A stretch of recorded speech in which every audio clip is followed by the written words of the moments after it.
Herr Kort, was genau ist eine Anlagenzertifizierung?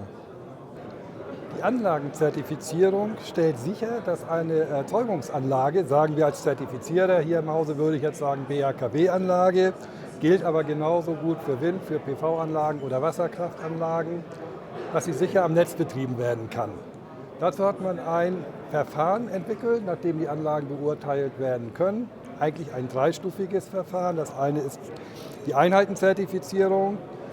Damit wird, ich sage mal, das elektrotechnische Verhalten eines einzigen BHKWs, wir sprechen heute von BHKWs, beschrieben. Wir sehen es sehr häufig, dass mehrere BHKWs nebeneinander stehen, möglicherweise noch in Verbindung mit anderen Erzeugungsanlagen. Gerade im Biogasbereich haben wir dort PV-Anlagen, die miteinander wirken und die sich auch gegenseitig beeinflussen. Das ist das sogenannte Anlagenzertifikat. Das heißt, die Zusammenhalt, das Gesamtsystem aus mehreren Anlagen, die Strom erzeugen. Das ist das Anlagenzertifikat, wo dem dann entsprechend berechnet wird, sichergestellt wird, dass dieses sicher am Netz funktioniert. Wer benötigt dieses Zertifikat?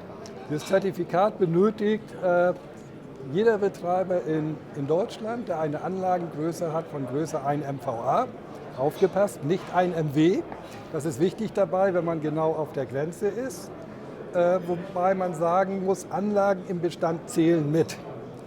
Das heißt also, wenn jemand, ich sage mal, ein BHKW hat aus 2010, 550 kW, er kauft sich die gleiche Maschine nochmal, dann hat er 1100, dann muss er ein Anlagenzertifikat haben. Wie geht so eine Zertifizierung vonstatten? Wie geht es vonstatten? Fangen wir vorne an. Das erste ist, Sie wollen wahrscheinlich ein Angebot haben.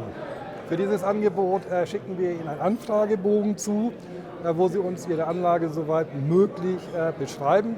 Wichtig ist Leistung, Typ, Hersteller, Baujahr, Betriebnahmejahr, am besten mit Monat und Jahr. Sie bekommen ein Angebot von uns und wenn wir dann den Zuschlag bekommen, dann fangen wir an, Dokumente zu sammeln. Dazu gibt es eine projektbezogene Checkliste. Ich will mal die wesentlichen Punkte benennen. Wir brauchen ein Single-Line-Diagramm in Deutsch, einen poligen Schaltplan, und zwar von dem Netzanschlusspunkt bis hin zur Generatorklemme für alle elektrischen Einrichtungen, die dort dazwischen liegen. Dann brauchen wir ein Schutzkonzept, das heißt, wir müssen sehen, welche Schutzgeräte eingebaut sind und wie sie eingestellt sind. Und wir brauchen ein Regelkonzept, dann der Netzbetreiber fordert üblicherweise eine Regelung der Wirkleistung, auch unter Einsmannschaltung bekannt, und eine Regelung der Blindleistung. Dieses muss uns dargestellt werden und wir sind dann aufgefordert, dieses Regelkonzept so weit zu prüfen, ob damit dann die gewünschten Anforderungen auch umgesetzt werden können. Was sind hier die größten Herausforderungen? Die größte Herausforderung, eine gute Frage. Die größte Herausforderung, es kommt darauf an, ob wir eine Anlage mit Bestand haben oder nicht. Nehmen wir mal eine Anlage, die neu ans Netz angeschlossen wird. Das würde ich sagen, die größte Herausforderung, das Regelkonzept und das Schutzkonzept, was aber in einer üblichen Planung eigentlich da ist. Ein Single-Line-Diagramm ist selbstverständlich.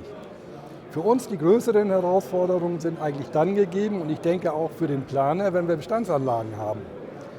Denn dort ist es häufig so, dass nicht alle Unterlagen, die wir heute fordern in der Anlagenzertifizierung, zu dem Zeitpunkt da waren oder hätten da sein müssen. Also beides. Man kann sich vorstellen, wenn man eine Anlage hat, die bereits im Jahr 2007 errichtet wurde, also vor gut 10 Jahren oder noch älter, dass das eine oder andere Dokument auch nicht ganz so schnell gefunden wird. Und das ist dann die Herausforderung für den Planer, natürlich, aber natürlich auch für uns dann in der Bewertung. Super, vielen Dank. Gern geschehen.